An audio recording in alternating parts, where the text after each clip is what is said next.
વાવ-થરાદ જિલ્લા પોલીસ દ્વારા દારૂ જુગાર તથા ગેરકાયદેસર પ્રવૃત્તિઓ સામે ચલાવવામાં આવી રહેલા અભિયાન અંતર્ગત એસઓજી વાવ-થરાદ ટીમે મહત્વની સફળતા મેળવી છે।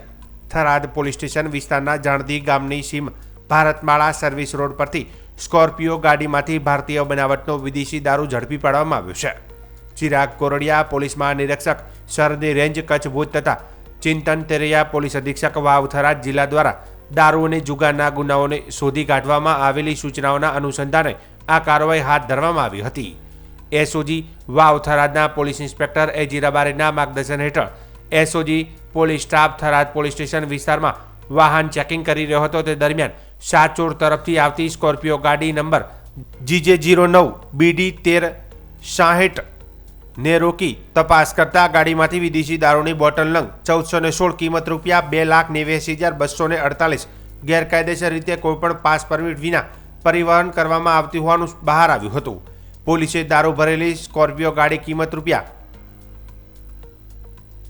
5,01,000 મોબાઈલ ફોન કિંમત રૂપિયા 5,000 સહિત કુલ 7,94,248નો મુદ્દામાલ જપ્ત કરી એક ઈસમને સ્થળ પર પકડી પાડ્યો છે। તે ઉપરાંત દારૂનો જથ્થો ભરાવનાર તથા મંગાવનાર સહિત કુલ 4 ઈસમો સામે થરાદ પોલીસ સ્ટેશન ખાતે કાયદેસરની કાર્યવાહી કરવામાં આવી છે।